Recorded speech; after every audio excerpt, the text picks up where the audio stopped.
Welcome to the Sex and Love Labcast. This week on the podcast, we have the recording from our meeting from my Venus and Vixen Academy group about menopause and how to navigate the misinformation out there and advocate for yourself. Enjoy.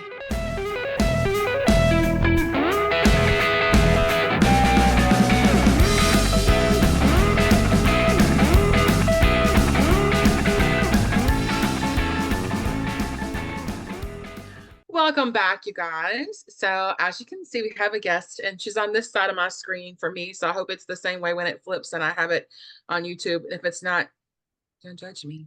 That's fine. This is CJ. And so tonight we are doing something, a very first thing for our group, the Venus and Vixen Academy. And that is just a kind of a live Zoom chat Q&A session, info, and this one's about menopause. And so if there's anything that you want to see in the future, let me know. But also really quickly, this podcast is brought to you by After Dark Playgrounds in Pensacola, Florida. It is a fun little kinky Airbnb. It's got 5 or 6 rooms, all kinds of different fun equipment. I did film my podcast there at one point, but it was I'm too old to drive all the way across town now, so I stopped. But they're still my sponsor and they're fantastic. So their information will probably be right here on the screen for you. And we'll also post it at the end. So CJ, I am going to let you take it away. I'm going to turn my camera off so nobody has to look at me. They're only looking at you. Wonderful. Thanks, Lauren. Hi. So I am CJ. And just to give you a little bit of background on who I am, first of all, I'm not a medical professional. I am a kink and sex coach and mentor. So I love helping women uncover their true desires and live a life that is full of pleasure and fun. And in particular, I love working with single women to help find their ideal partners who match their desires. So why am I talking about menopause? I am largely going to be talking about it today from my own personal perspective. And I find that when we share stories of our own journeys, that they tend to be very powerful. I've been moved by so many people who have shared little tidbits of their lives. And I think when it comes to menopause, we're all going to have a story if we're lucky enough to live to the point of menopause, right? And when we say menopause, it's like this weird zone that no one really understands unless you've actually like done the research. It's sort of this taboo thing, at least for, I'm 58 years old, just to give you an idea. And it's something that really in the last few years has become more important to me. So I didn't really feel like I needed to know much about it, but I was anticipating it, right? And once I started getting the classic hot flashes and night sweats, then it was like, oh, now it's really happening, right? But what I've learned since then, and on my journey of accessing menopause care, is that I really wish I had started learning earlier. Now, if you are a person who's younger than I am, who isn't quite sure what part of the journey they're on, we're going to get a little bit more clear about that. Okay. And I want to tell you something that you are so lucky. And no one's ever going to tell you that when you're going through menopause, right? Like, oh, you're so lucky. But actually, at this point in time, we are learning so much about menopause care, and we have access to some amazing resources that someone my age or a little bit older, I'm a Gen Xer, I'm an older Gen Xer, for my age group and older into the boomers age range, There was a really negative take on menopausal hormone replacement, right? We can call that MHT, menopause hormone therapy, or some people call it HRT, hormone replacement therapy. It's all the same thing, right? There was a real chilling effect in, I think it was the early 2000s, where there was a study done, which you may have heard by the Women's Health Initiative, that people interpreted the data to mean that taking hormone replacement would cause breast cancer.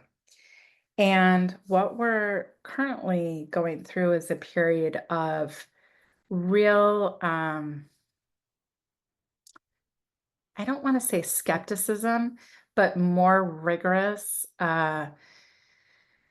like looking into that data, how the test was done, what the study was like, who was involved in the study, and what the data actually means. And what many experts have started talking about is that it was a flawed study. Look, there's lots of studies that are flawed, but this one in particular had such a chilling effect for most women on taking hormone replacement that sadly there are many women, including my mother and other members of my family, who did not take hormone replacement. And we are seeing possibly some of the repercussions of that that aren't like good health outcomes. So stick with me, listen to this, and take whatever you can for yourself. My goal is to just sort of like shed a little light on the situation. Let's have a conversation about this topic that some people get uncomfortable with. It's sort of a taboo topic unless we're cracking jokes about hot flashes and things like that. But honestly, it's pretty serious because it affects our quality of life. So I'm going to give you a little bit of background on me. Um, I am a mother to two kids. I had kids later on in life. My first was born at 36 and my second was born at 38. And I would say within a few years of having my kids in my early 40s, I was experiencing some depression or mostly anxiety. My anxiety levels started to go up. And I would say that that even happened in my late 30s, right?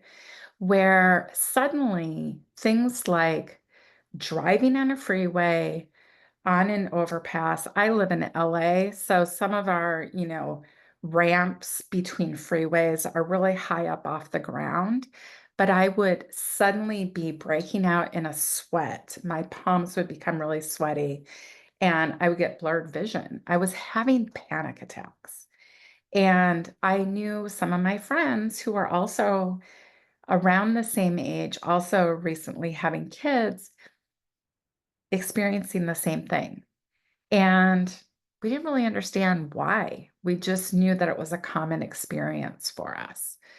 So I would say that that's when it started. I also was experiencing some pretty significant mood swings. In particular, I would have moments of rage.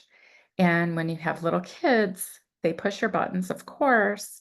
And it's really scary to feel, though, that you maybe don't have control. And I wouldn't say that it was something that happened that often, but it happening at all, and it being a mother to young kids, it scared me.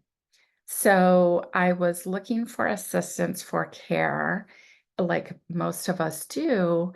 And I basically was led to antidepressants, which took me on a journey of several years of trying different ones to see what would work. And if you've ever had to take antidepressants, you'll know that it's not always an easy answer because you have to try different medicines to work for what your issue is and what works with your body chemistry.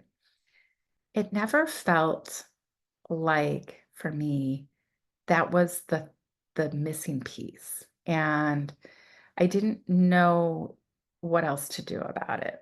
I do remember having one of my doctors mention perimenopause, and they were asking me if my periods were regular and things like that. And I said, yes, I wasn't experiencing anything unusual.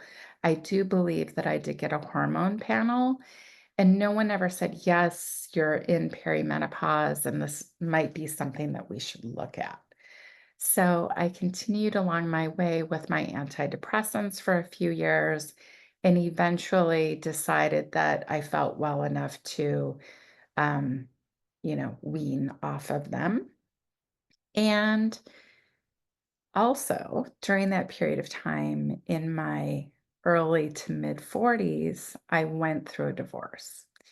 And one of the reasons why we decided to separate and divorce was we didn't have a good intimate life together. I was really interested in having intimacy. My husband was not. There were some reasons around that, which were mostly like just emotional and us not understanding each other more than anything. And we tried working on it together, but we weren't able to come together in a place that felt good for both of us. So we did decide to separate and then divorce. And I'll tell you, I felt like in my early 40s, mid 40s, I felt like I was experiencing like what I imagine a horny teenage boy to experience because I just really, really want someone else is saying yes. Yeah. I felt like I just needed to scratch that itch, which was also why I knew I couldn't stay with my husband because he wasn't motivated in the same way that I was. But for me, sex and pleasure has always been a priority for me. And I was not willing to, you know, put that on a shelf for the rest of my life. I kept thinking, no, right now, I'm horny. Right now, I want sex, and I'm going to take advantage of that as much as I can. And in the back of my mind, I was thinking, until menopause, like, because I don't know when menopause is going to happen, and I better get it in while I can. That was kind of my attitude. And I think back now, and I'm 58, like I said, just that I don't know where that thought came from. Who gave me that thought? Like, oh, well, once menopause occurs, then I'm not going to be interested in sex anymore. And like, why wasn't I questioning that? Because that's not acceptable for me either. But it was just sort of in the back of my mind. I don't know how long this libido of mine that's like revving to go, how long it's actually going to be available to me. So I want to take advantage of it. So that's when I began my own sexual adventures and dating in the modern world with dating apps. Like I said, I grew up in the 80s. It was like we didn't have the internet. So it was a whole new world for me. And then I started discovering other things that were going on in the world, like kink and sex parties and non-monogamy. And I thought, oh, shit, there's like a lot for me to explore here. So I was very curious and I went on that journey, right? So I felt pretty good. Like the hormone, like I wasn't feeling those moments of rage anymore. It was like related to my libido, right? And I did take advantage of it. I really began to explore and discover what excites me, what turns me on. And I'm happy to say it's an adventure that I'm still on. And I hope that you are all too. So, this is leading me to what period of menopause was I in during that time? So, I am going to share my screen with you. Let's see here. Send request. There we go. I'm now the host. Thank you. I am going to share a graph with you that illustrates the different periods of menopause. Okay, just want to make sure that that's there. Okay, let me know if you cannot see that, Lauren. I think that you can. Okay, so Yeah, I'm we're good. going to get some notes here. This graph shows 6 months worth of cycles when you're in pre-menopause. If you'll notice, it shows an EKG-like pattern of hormones. The red is estradiol. We call that estrogen as well. The blue is progesterone. And as you can see, they go up and down month after month with regular menstrual cycles. If you do not have regular menstrual cycles, this might look a little bit different. Like I said, not a medical expert, but this is what a typical, like ovulating, regular cycle person would experience. This is pre-menopause, like in the period of time where you might be, in your 20s or trying to get pregnant. Okay. This, my friends, below it. What does that look like? It looks like a hot fucking mess because it is. Okay. This is perimenopause for you. And if you feel like, let's say you're in your mid to late 30s, up until, 10, up until your 50s, you might feel like this. And you could easily feel like that for 10 years. I hate to say it, but this is our reality. Remember that the red is the estradiol, it's the estrogen. And it's all over the place, right? Because what is happening is our pituitary gland, our brain is trying to kick out an egg. And because our eggs are declining, it has to work extra hard. And so it's like sending out, like maybe that really tall part of the estrogen graph is when it's really like trying to push out an egg, but it's struggling to do it because there's less and less eggs. So our hormones are going bananas, and we feel like we are going bananas, right? Some things I experienced during that period of time, even though I was excited and horny and like really full of juice, there were times when I was feeling very frustrated and very down. And I also felt like I was walking through sludge in my brain fog. It is real. I was tired. I was lethargic. I couldn't remember things. My kids would always make fun of me, like, whoa, you're really getting old because you don't remember this or that I told you this. And I was really struggling, and it's embarrassing. Like you begin to feel like, yeah, I guess it is just part of aging, but really in your 40s, like, should you be experiencing that? Well, yeah, when your hormones are all over the place, that can be what happens. Okay. So if you're experiencing that, you're not alone. All right. Also, if I were to have this conversation with my doctor in my 40s, I probably wouldn't have really understood the whole thing because that was, 13, 14 years ago for me. Um, there just wasn't as much knowledge as there is now, and there's still actually not enough knowledge out there. Okay. The doctors are catching up, but it's taking some time, just to let you know. All right. So we can be experiencing perimenopause for a long time. And if you're getting your hormones checked, if you look at that graph, like what day are you going to choose to check your hormones? Because if you look at the bottom of that red graph, that's a big difference between the bottom and the top, right? So if you're choosing one point in time on that graph, it's not necessarily indicative of the chaos. Okay. Now, post-menopause, I am officially here. This is what it looks like. It has Our estrogen has flatlined. Our progesterone has flatlined. Okay, the other ones I'm not as familiar with. I think it's like luteinizing hormone and things like that. Anyway, they've all kind of flatlined. That's because our ovaries no longer have any eggs, so we're not going through cycles and they're not producing the estrogen. Okay. There are different parts of the body that do actually produce our hormones. They are not necessarily sex hormones.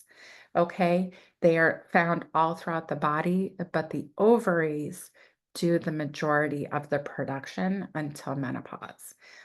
Now, if you're someone who has experienced having your ovaries removed, or if your ovaries have suffered from failure due to some sort of medical intervention like chemotherapy or radiation treatment, you probably didn't go through perimenopause if you were premenopausal. You, you would basically go to the postmenopausal right away because your ovaries would have been removed. And that is a huge thing. It's a huge shock for your body to go through, and not just for your ovaries and your reproductive system, but for your entire body, right? For your brain, for your mental health, for your physical health, so much. I did not experience that. So I went through the period of perimenopause, and now I am in postmenopause. So I'm going to stop sharing and get back to just talking. I hope that that's helpful in illustrating what it looks like in terms of your hormones and gives you a little bit of like, oh, now I understand why I feel like shit or why I feel the way that I do. So, when does perimenopause happen? Okay, we're going to go through a little bit of it here because I think that this is really helpful. The average age in the US of a woman who has experienced menopause is 51. Menopause technically is one frickin' day. Okay. We talk about it like it's the whole experience, which it is. But the official word about menopause is it is one frickin' day in your life that is exactly 1 year after your last period. Now, a lot of us, that can be really hard to determine because we might have moments of breakthrough bleeding. We might have other reasons why we're bleeding. We might have super irregularity, whatever it is. But the official, statement for menopause is 1 day, 1 year after your last period ends. Okay. So that is menopause. Anything after that is postmenopause. Anything before that, during that period, is called perimenopause. Perimenopause can start 10 years before your day of menopause. So if you are the mean, if you're the average person of 51, you would go back 10 years to 41 and be like, oh, well, that's when I potentially will start experiencing the chaos of perimenopause. And maybe that explains some of the symptoms that I was having that I wasn't even aware were because of my hormones. Now, you maybe have experienced menopause at 45 or 46. So then you can back that up to even 35 or 36, where perimenopause would start. And of course, having your ovaries surgically removed would be immediate menopause, and that can happen at any age, right? So, anyone between the ages of 35 on up could be experiencing perimenopause up until the point of menopause, right? So, if you're in that age range and you're here or you're listening and you're like, "Oh, this doesn't really apply to me." Guess what? It might apply to you because you don't know when menopause is going to occur for you. So, if you are having symptoms and that are unexplained and you don't feel great and there's some things that are starting to change, you can get curious now because the more that you learn now, the better off you're going to be for feeling better, having a better menopause experience, but also setting yourself up for a better aging process. And that's really important to me. I assume that's really important to a lot of you. And that's really why I'm super passionate about this topic because so much of what we're doing now in our lives in midlife is going to greatly affect our aging process. And I don't know about you, but I want to have hot fucking sex for the rest of my life. And if I can make that happen, I really want to make it happen. If I can stack the deck in my own favor for that, I'm going to do it. So that's really what drives me. And just not just sex, right? Like, I want to feel good in my body. I am a lucky enough person to feel mostly good in my body all the time. I am an able bodied person who is really fortunate in that area.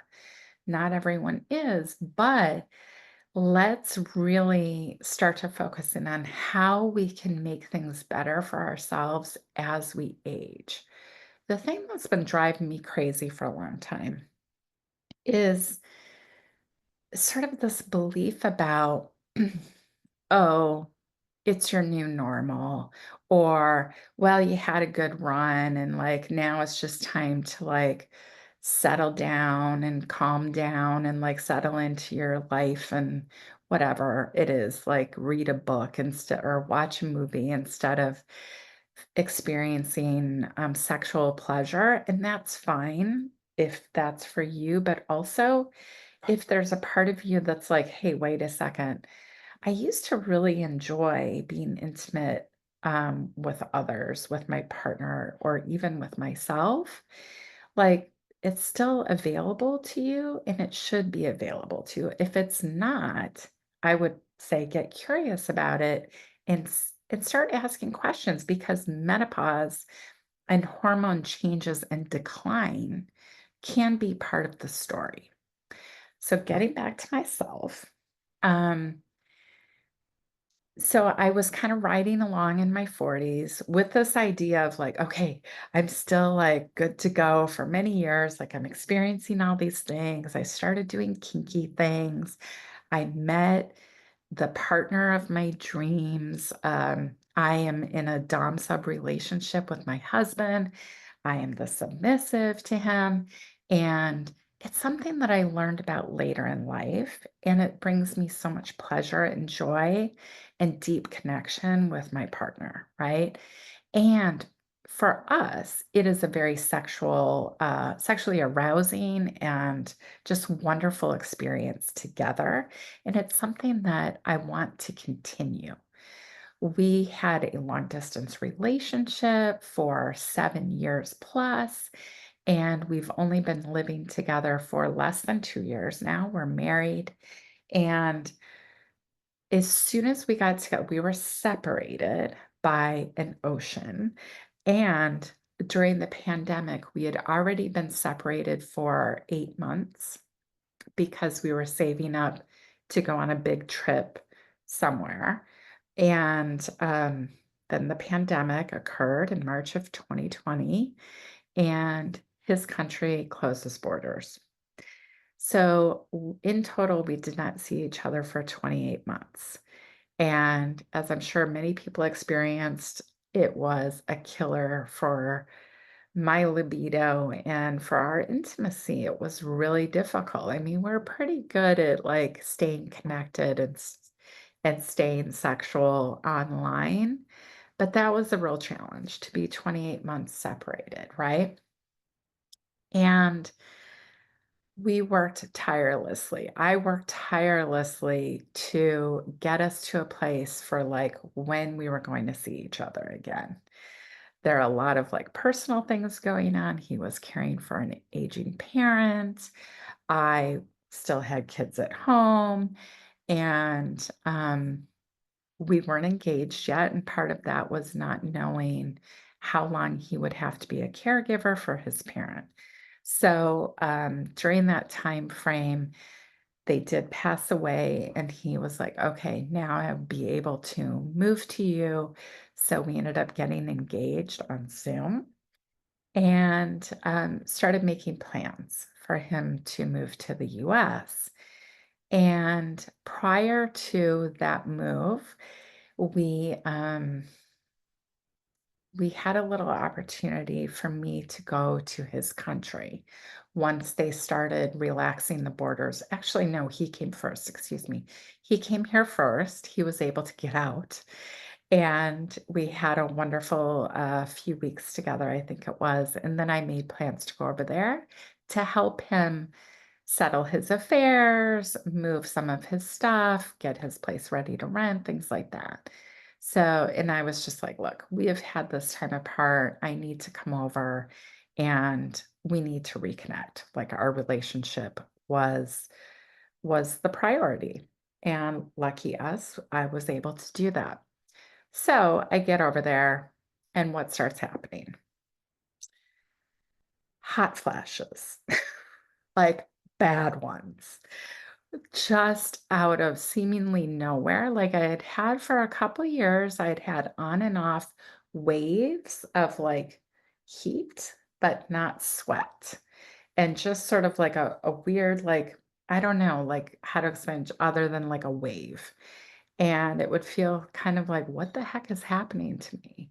And I was thinking, oh, this is probably similar or is a hot flash, right? And I would have them for a few weeks and then it would stop. So, but this, once I got to his country, it was full on like sweating like crazy. It was basically, I felt like I was very triggered by his presence. He would be near me, he would touch my arm, and it was just like instantly like raised up with sweat. Like it felt like a quarter inch of sweat was just a film on my body. And then I would go from this like overwhelming heat and then be cold. So I was experiencing a lot of that. Also, joint pain, also flu-like symptoms. Going for walks felt like I wanted to do it and I would do it, but I wasn't feeling great. Like I said, I was having joint pain, like in my knees and stuff. I'm like, why? Like it's not a rigorous hike. Why do I feel this way? And I had had that on and off for a long time, but it seemed like it was really coming more frequently. It was just kind of like the standard thing.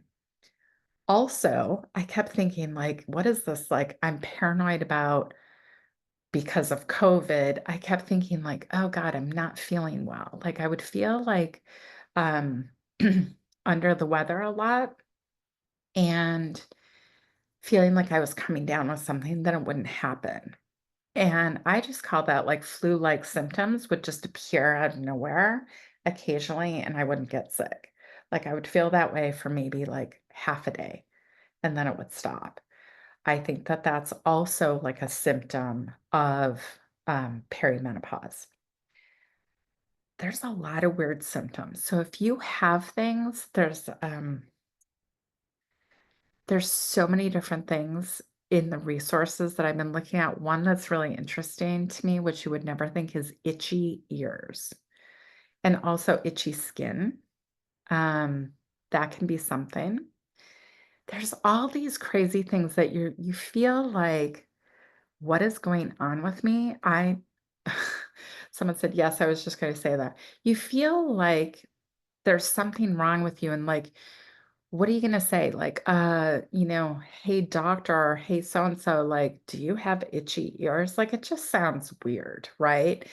But now that I know that it's actually a symptom, I would be like, "Yes, I actually do have that."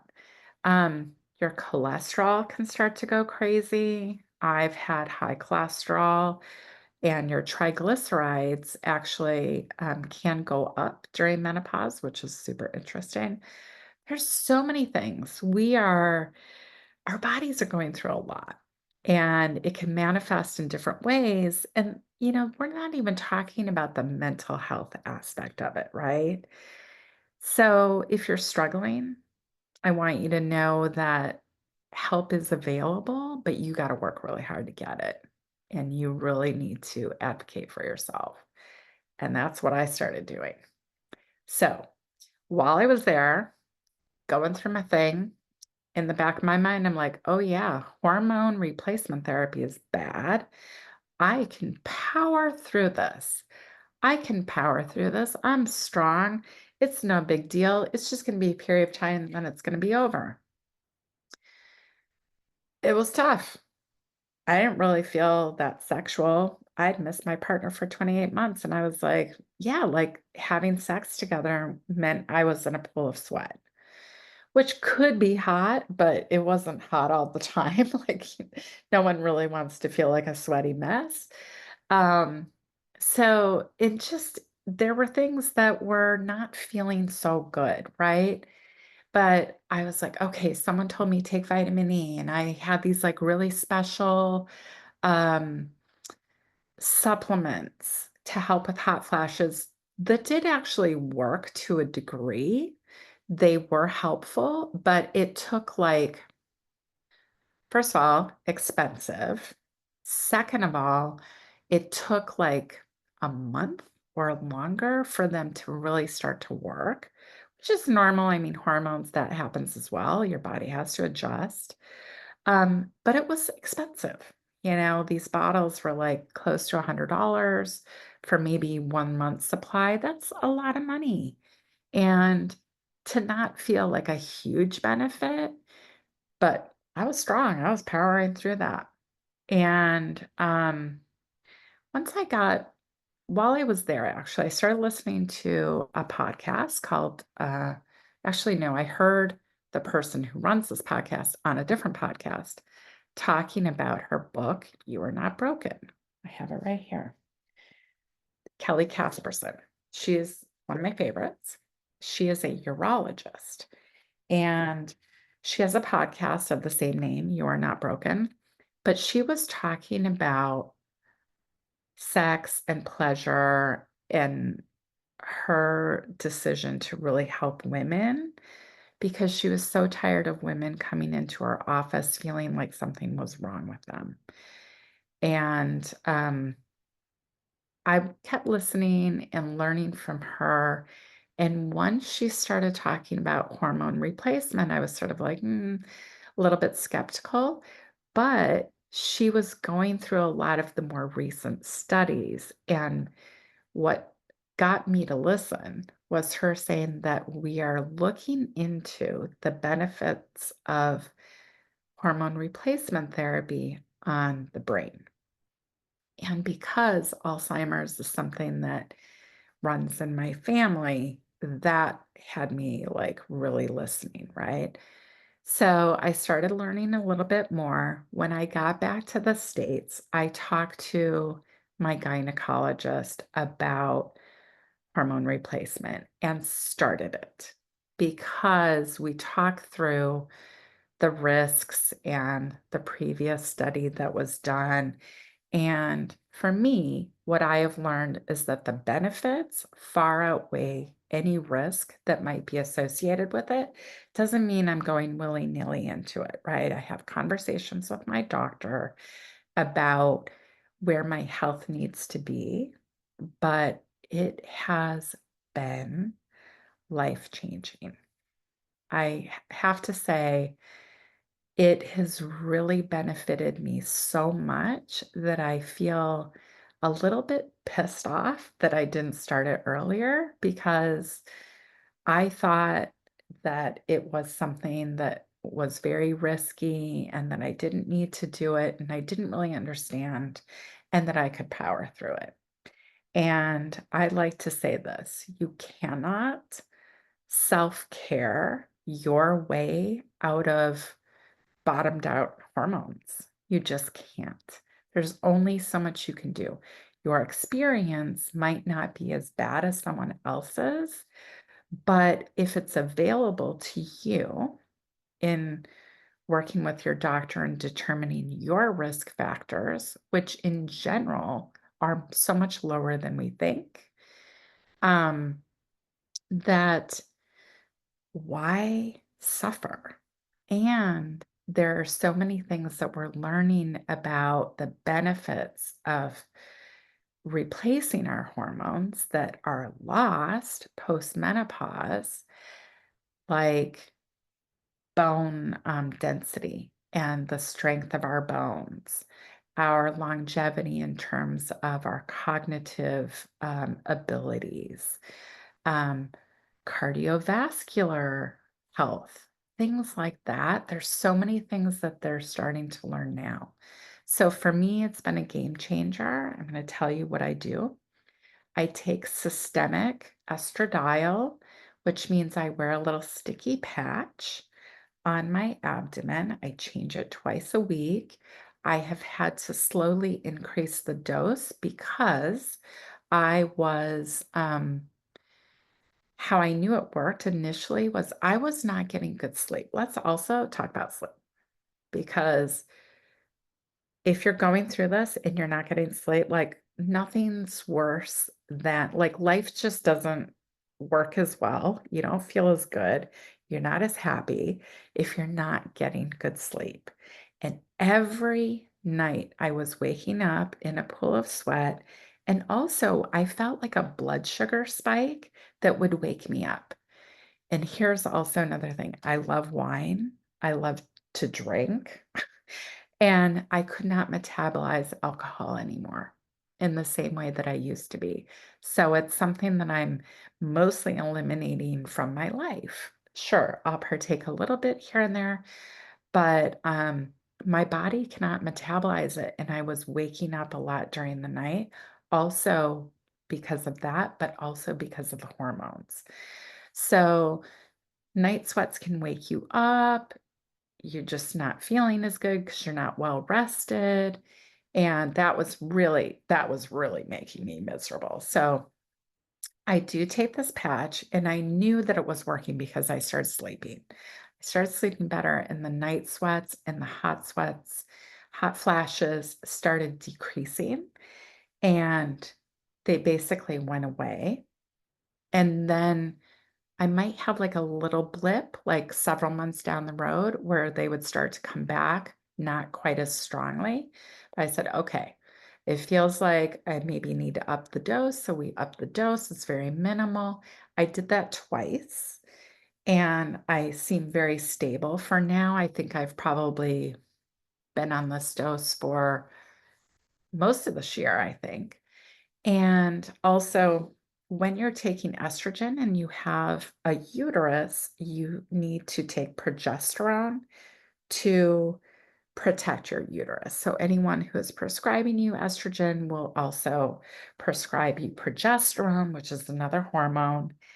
And that is protective of the uterus. If you don't have a uterus, you don't need that. So I was going along with that. Great. I feel so much better. Guess what left? Brain fog, huge one. Joint pain, not nearly as bad. Of course, like a little bit here and there, but no flu-like symptoms out of nowhere. Really feeling very good. Then I started recently having discomfort during penis and vagina intercourse. And I've noticed that just really sensitive with like anything deeper penetrating me. And my cervix is very sensitive, like if it gets bumped. So that seemed like different unusual, not normal for me.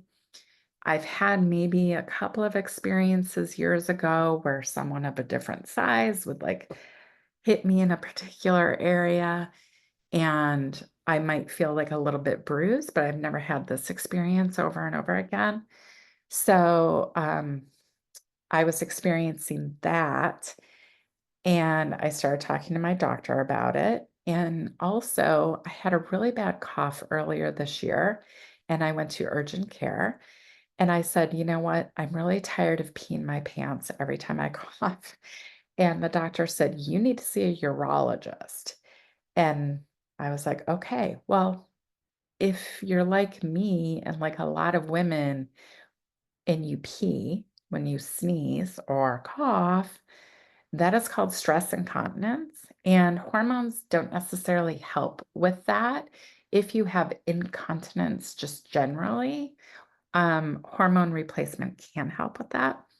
But I did go see a urologist and I was talking to her about all of these things. And I said, look, we think it's stress incontinence. And she did the test and everything.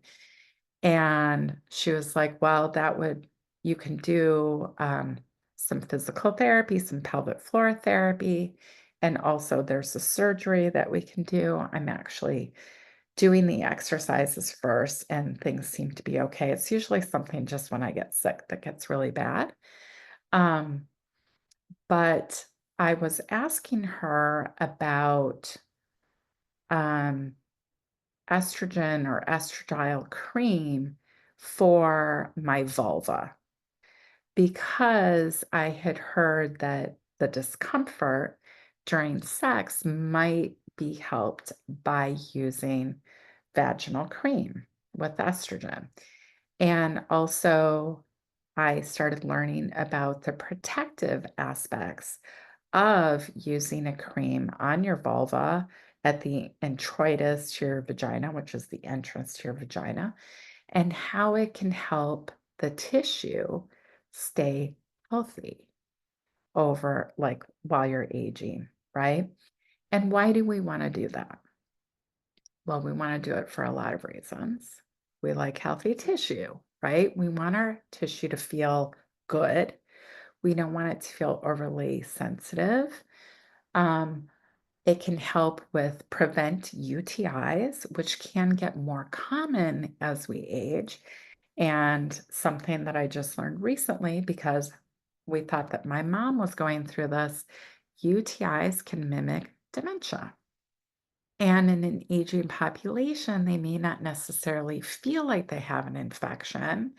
And if they're not tested for a UTI and suddenly they have like significant cognitive decline, it might be due to a UTI, urinary tract infection. So, in being proactive, I asked the doctor about it and she asked me that. Would I like to be reactive or proactive in terms of my health, my genital urinary tract health? And I said, proactive. She's like, then I think you should take the cream. So I got the regular prescription and my vulva did not like it. It was reacting, it was angry, it was on fire. And then I had to have one done at a compounding pharmacy. So if you have a bad experience, talk to your doctor about it. For some people, it works fine. Sadly, I have to pay a little bit more money for one that works with my body, but it does help. I use it a few times a week. It helps keep things happy and healthy down there. Still having an issue with the discomfort. And it's something that I have to stay on top of and really like keep talking to my doctor about it. So, estrogen patch is a systemic thing that will assist with a lot of symptoms, in particular with brain fog and night sweats and hot flashes. Taking estrogen cream and putting it where it belongs on your vulva at your introitus is not going to help you with hot flashes. Okay, it's just not a big enough dose. You need a systemic dose. So there are differences, right?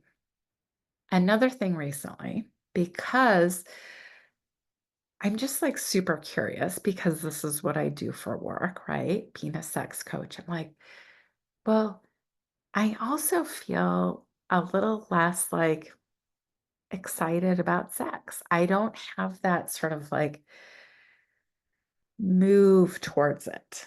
Like I can get there, but I'm not necessarily the one making the moves toward it, right? And I'm kind of sad about that because I like being that horny teenage boy. So I started thinking, okay, I'm doing all the things. What else can be done? What might be a missing piece of this puzzle? So I started looking into testosterone. And I take that now. I wouldn't say it's like been a magic fix for me, but for some people it is. And if you're going like, testosterone sounds scary because it's a male hormone, look, all of these hormones are human hormones. In different bodies, they are in different levels, but they are all human hormones and they're not even sex hormones. They're just hormones. They're hormones that are everywhere in the body, right? They live in different parts of our body. They protect our organs. They're in our brain. They help with our mood. It's not just in the sex organs. So just because it sounds like, oh, testosterone is a male hormone, it's not necessarily the case. And the doses for women are super low. They're not going anywhere near what a man would take. Okay. So I'm using a cream on my inner thigh. I I might not be using enough yet. I've been giving it some time. I think it's been about 2 months, and I'm probably going to start upping the dose soon just to see if it's more of a change. But it's really good for our muscles too. It can help us stay stronger as we age, which is really important because frailty is something we don't want. We want to stay healthy, we want to be strong. There's a saying, I think one of the doctors, um, Dr. Gabriel Lyon, is all about muscle protection and like lifespan of your muscles being like super important because what kills a lot of aging people? Falls, frailty, and falling. Okay. And for women, it's like a really high percentage within the first couple of years of like breaking a bone, I think in particular a hip. Like, it's not a good outcome per se. So if you're a stronger person, hopefully your aging health will be better and you'll have better outcomes for that. So testosterone is something I'm tinkering with. Um, I'm just constantly on this journey to make sure that, yeah, I'm older, I'm 58, but I am not going to put my sex life up on the shelf. I want more pleasure. I want pleasure for the rest of my life. And you know what? It can look different ways, right? Because it's not just my body, it's my partner's body, it's whoever I'm playing with. It doesn't have to be the one kind of sex, penis and vagina, right? Sex is a smorgasbord. There's so many different ways to enjoy pleasure and sex, toys, um, oral sex, so many different ways, just touch, cuddling, kissing, so many things that we can do, but I want it and I want to feel like I want it because that's when it's really good, when you're actually really wanting it. So let me see. Is there anything else I want to tell you? I have shared a lot of information, a lot of my personal story. Been going on for about an hour. I do want to show you some other books that I really like. These people are doing the work. This is Lisa Mosconi. She is a neurologist, so she's all about the brain and really tracking the difference between the male and the female brain with regards to our hormones and why it's important to pay attention. Um, this person is one of my favorites. And don't worry because I'm going to pass out, or I'm going to give you a link to my resource that will help you with some of this so you don't have to write them down. The New Menopause by Dr. Mary Claire Haver is fantastic. If you are like, wait a second, I want to learn more about menopausal hormone therapy or hormone replacement therapy, this is a great starting place because it lays out to you like what I was talking about, but in more like medical terms that are like accessible, but she knows her shit. Another book that I think is great is What Fresh Hell Is This? And this says it all. What fresh hell is this? Because yeah, that's the experience in menopause.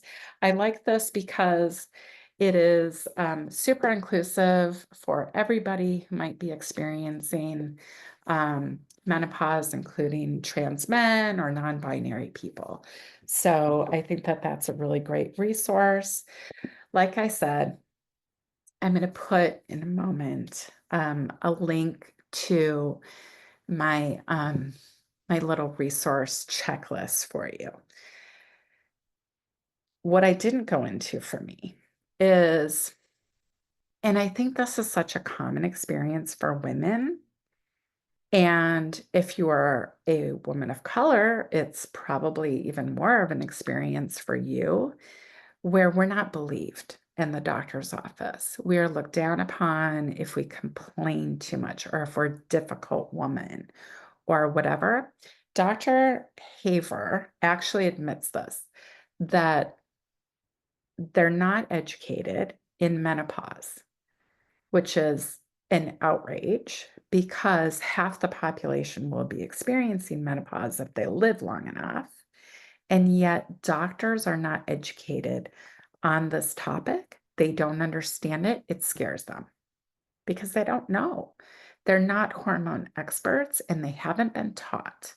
So, what has happened in the past and what continues to happen today, unless you have an enlightened person who really understands menopause and is doing the work, there's a lot of gatekeeping.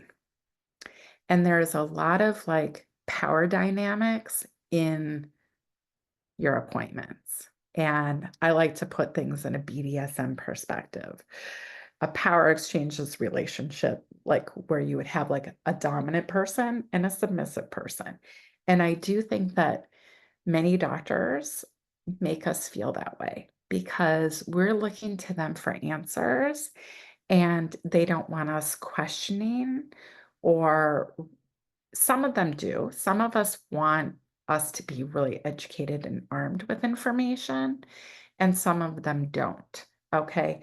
If you have a doctor who doesn't want you to be asking the questions and to really getting more information, then find someone else. Because having a power exchange dynamic with your doctor is something that you didn't consent to, right? They may have the medical knowledge, although they probably have a giant hole in the menopause part of it, but you know your own body and you know what is normal for you and what isn't and what you're experiencing. So we are on the same level. And I encourage you to really remind yourself of that. And it's your job to advocate for yourself. No one else can do it for you. You can ask for help, you can ask for your partner or someone to go, but you know your body. And communicating your own personal experience requires a bravery and it requires work before you even go to your appointment. Because the reality is in this country too, that if you're going for standard care with insurance, they don't have time to spend with you, sadly. There have been so many times where my appointment was over before I could even feel like I could get the question out, right? I have been very lucky because I keep trying to find the right people to work with me. I've recently found a menopause clinic, and the doctor there is fantastic. She spent 1 hour with me. I felt like It was a dream. I could ask her all of my questions. We went over some of my cholesterol issues. And then we had a follow-up video call. And also because I'm still experiencing some of that discomfort and pain with my cervix, I've had to go in and see her again, and we're continuing contact, but I have to keep it up. I really have to do the work. So I encourage you to find the people like that if you can, and don't take no for an answer, but do your homework. And the resource that I'm going to share with you will help you do your homework. It's a checklist. It's a way to empower yourself. And I link, because I'm not the expert, it will link you to some of the experts and what they say about how to navigate this. Because the good doctors will want you to advocate for yourself and to get the care that you need to help you feel better. I think that is all that I have to say about this topic. And let's open it up for some questions. So, if you want to ask questions, you're welcome to come off mute or come off of the camera. If or turn on your camera, you can also just put them in chat. Um, while you're doing that, I do want to say, one of the reasons that I even started my Facebook group for women is because a woman came into the store, and she was probably in her 60s, and she had been in a sexless marriage the last 8 years of her marriage, and she had to go see a urologist and pelvic floor therapist, and she was coming in to start buying small vibrators because her vaginal muscles had atrophied. And that she was the reason that I started this group, because I realized that so many women don't have information. And when I met with CJ, it's been what, 4 or 5 weeks ago now. Like, she was telling me some of the same things she just told us, and I was like, "Are you for real? Ears itching, like joints Right? aching, like It's what? crazy. It's just not stuff you would even ever consider." I And know. you just wouldn't. And so, like, I feel like it's so important for us as women to have those spaces that we feel comfortable asking questions. And so thank you, CJ, so much for doing this for us. Me and my bestie over here, she's back in the corner. We've just been sitting here going, oh my God, we have to send this to all these people. And so this might not be a question you can answer, but I just had my uterus removed and my cervix, but I have my ovaries. And everything was going pretty smoothly. I could definitely tell an increase in my hormones working after that no good uterus was gotten rid of. I Uh-huh. was on an IUD for 5 years prior to, for progesterone therapy, to try and slow the cells or stop them from growing, which it didn't work. But I am now at the age of 42 tracking a cycle for the first time. I had PCOS beforehand. I mean, I still do. But the symptoms were present when I had a uterus, because I didn't have a period for months at a time, or I had a period a little bit every day for a year at a time. And so now I'm like, oh wait, my boobies are tender. I'm ovulating. But I'm also seeing some hormonal changes. Like, I've got acne popping up for the first time in like 5 or so years. Lucky And I'm you. like, oh, right. Like, I dealt with this until I was in my mid 30s and got an IUD, and life was great. And now all of a sudden I'm got little pimples again. And it's crazy what your body goes through. I can't, it's mind blowing. It's just mind blowing. The small changes. Yeah, The and I am so not in that space of like what that means for you. Hooray that your ovaries were able to be saved. Yes. And hopefully they are doing really well and they stay healthy. And I'm sure your doctors are on top of that. I'm getting CTs every 6 months. Perfect. Perfect. Yeah. But good for you. Yeah. But because you still have ovaries, someday, Someday. someday, and that might Someday. be happening soon. Yep. Perimenopause might start, right? But don't be afraid of it because now you're going to know what to do. You're going to Well, know. yes, that is true. So my mom is in here. Hi, mom. She went through early menopause, and mommy, I love you, but it was terrible. When I tell you there was a moment that my dad was choking on a chicken bone and I wasn't sure she was going to save him, like I totally understand. he may have deserved it. I'm not saying he didn't. I'm just saying there was a moment. And so I am not looking forward to that. Yeah. Yeah. Yeah. I read a meme. I don't think I shared it. It was I'm a postmenopausal woman and my pronouns are try me. Yeah, that I was my used mom. that one at work today because That someone was was my giving mom. me a hard time.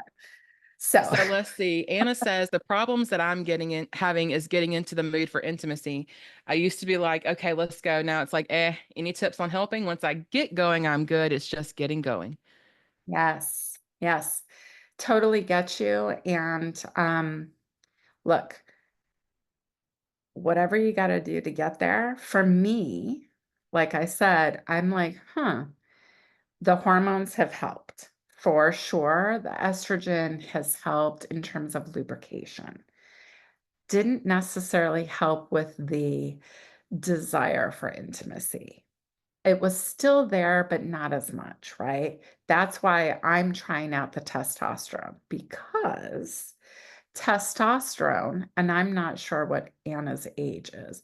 Testosterone is it's a mood enhancer, right? And sex is a mood and it can help with libido. So, my goal for myself is to get that libido back, get that excitement back. 42. Honestly, Anna, what I want you to do, what I would recommend is get this book or listen to the podcast, follow her on social media. She is so fantastic at the hormone stuff. And I believe that I may not remember the name of it, but there is a little blue pill for women, Viagra's for the dudes, right? And there is one for women who are in perimenopause, who are around your age range, that might be able to help you with that. It doesn't apply to me because I'm too old. But for you, I would look into that. I really can't remember the name of it, but Kelly Casperson on Instagram talks about it all the time. She might even have it in her bio LinkedIn. So check her out for sure, and just get curious about the testosterone or whatever it is that you might need. And I'm a real fan of erotica, listening to erotica, reading erotica, not just porn. Porn can be okay too, but sometimes for me, it's just like hearing a sexy voice, like, yeah, Dipsy, right? There you go. Like, get yourself warmed up first with something like to get in the mood before you approach your partner. Like, you have to like set aside the time. And we're all busy. We're all stressed. We've all got a million things going on, but you really have to commit to it yourself. Yeah. Also, Anna, just so you know, there we do have some things at the shop, and this is true of any local adult store. There are some things I would not suggest you take over the counter, but there are a few things that I have even taken myself that I feel they're okay with my body in certain doses, right? So there's things like that that you can try. Um, Also going back to just like your vulva and your tissue drying out, there's personal moisturizers made just for that. There are moisturizers made that you can apply daily just to apply whether you're having sex or not. And some of them have like small amounts of herbs or extracts that are supposed to stimulate your desires. Do they work consistently? I've never used them, so I can't say, but they do exist. There's things you can try in a pinch. Anybody else have any questions? Comments, concerns, wishes, hopes, goals, life dreams? Um, Erotic is an app. Just so you guys know that one of my clients found she was really big into finding some ethical pornography that she could use. And so this is an audio app. And it's like $3 for a year, I think, and it's unlimited. Oh, I like Yeah. that price point. Right, right. It's a really good price. Dipsy's on Spotify. Very cool. All right. Well, does anybody else have any questions? Nobody? Nobody? It's okay if you don't. No worries. Um, I am Oh, going, let me share my resource. I'm going to put it in the chat. and I will take this resource and I will put it this will be a podcast next week, and I'll put all that information in there. Let me send Wonderful. that to myself really quickly. Yeah, it'll give you like a little checklist on things just to start taking charge and then a bunch of resources. Um, Dr. Haver, I'm just going to go back to her for a second, who wrote The New Menopause. She is fantastic and she created something. I have it in the link. It's called the Menopause Empowerment Guide, and it's written by a doctor. And it's like, here are the things that you need to understand about your body and menopause, and also how to engage with your doctor. It's like 4 or 5 pages. I highly recommend you go to that and sign up for her emails and get that resource, because I was going to create one myself several months ago. And I found that and I was like, I don't have to do it because this is freaking amazing. So I would say definitely like follow all these people and just start learning about it. And you'll be like, oh my God, the itchy ear thing for one, but like other things, like you'll just be like, I have that. There's a lot of like the Me Too kind of stuff, right? And I think that that's super important for all of us to know that we're not actually crazy. We are not alone on this journey. And it's okay to talk about menopause just in terms of hot flashes, but it's so much more than that. There's also a wonderful documentary that just came out on PBS. If you haven't seen that, we should put that in the Facebook group as well. I think I may have linked to it at one point. Yeah, I think you sent it to me So and I put good. it in the group. So good. Posted again. Yeah. Awesome. And you are welcome, Anna. Um, thank you for having me. So tell us where we can find you on the internet, CJ. Oh, yeah, yeah. So I'm No Shame with CJ. My main place that I'm on is on Instagram.